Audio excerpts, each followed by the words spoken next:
आज महाराष्ट्रातला आमदार म्हणून आणि मराठा समाजाचा एक कार्यकर्ता म्हणून मी माननीय मुख्यमंत्री महोदयांचं मनातून आभार मानेन की त्या सारथीच्या यशस्वी विद्यार्थ्यांचा सत्कार केला, सहकुटुंब त्यांनी सत्कार केला आणि जवळपास सगळे लाभार्थी सारथीच्या माध्यमातून असणारे या ठिकाणी आले होते.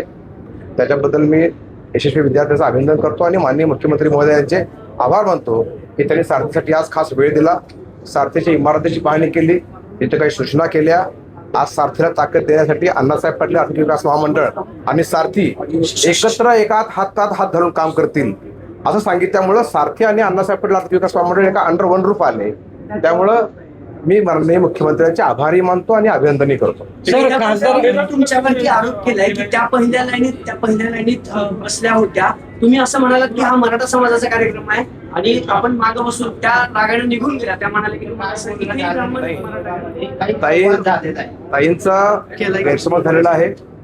मी ताईंना एवढंच म्हणलं की नरेंद्र पाटील अण्णासाहेब पाटील आर्थिक विकास महामंडळाचे अध्यक्ष आहेत, ते पुढे बसतील, आपण लोकप्रतिनिधी मागे बसू, आमदार खासदार मागे बसू, एवढंच म्हणलेलं आहे. बाकी या जातीचा वाद नाही, जातीचा विषय नाही, काही नाही. विनाकारण कुठल्याही विषयाला काही भाऊ द्यायचं काही कारण नाही. मी ताईंनाही पुन्हा विनंती करतो की मी काय बोलले तुम्ही नीट आठवून बघा.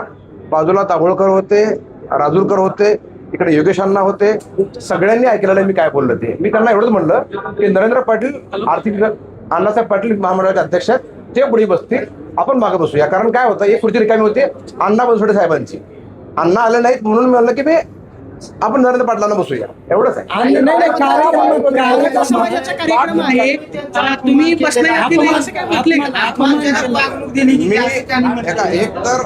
एक तर हा कार्यक्रम काय माझ्या घरचा नाही. त्या लोकप्रतिनिधी आहेत, मी लोकप्रतिनिधी आहेत, त्या खासदारात वरिष्ठ आहेत, माझ्यासाठी माझ्या बहिणीसारखे आहेत. मी अपमान करण्याचा काही हेतू नाही आणि जरी माझ्या बोलण्यातून तिच्या भावना दुखावल्या असतील तर मी दिलगिरी व्यक्त करतो. नाही, पण अशा पद्धतीने मग निघून का गेला निघून जावं का बसावं हा त्यांचा विषय, मी काय सांगू शकतो त्याच्यामध्ये. पण मी त्यांना की मराठा समाजाचा कार्यक्रम आहे, तुम्ही ब्राह्मण बसणं योग्य नाही. मी ब्राह्मण म्हणलो नाही, मराठा म्हणलो नाही. हा कार्यक्रम सारथीचा आहे आणि त्या ठिकाणी आपल्या ऐवजी म्हणजे आमदार खासदारच्या ऐवजी नरेंद्र पाटील बसणं योग्य राहील एवढंच म्हणलं. ते म्हणले, मग दुसऱ्यांसाठी काय म्हणले, मलाच का म्हणले असं पण त्यांचं म्हणणं आहे. दुसरं कोणाला म्हणलं पाहिजे?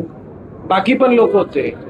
एकच ऐका, खुर्ची एकच होती रिकामी, ते पण अण्णांची होती. माननीय अण्णा नाही आले बनसोडे साहेब, त्याच्यामुळं रिकामी खुर्ची ठेवण्यापेक्षा ह्यांचा मान आहे, नरेंद्र पाटील हे अण्णासाहेब पाटील विकास महामंडळ अध्यक्ष आहेत, त्यांनी बसावं अशी विनंती केली. That's all. धन्यवाद. ठीक आहे.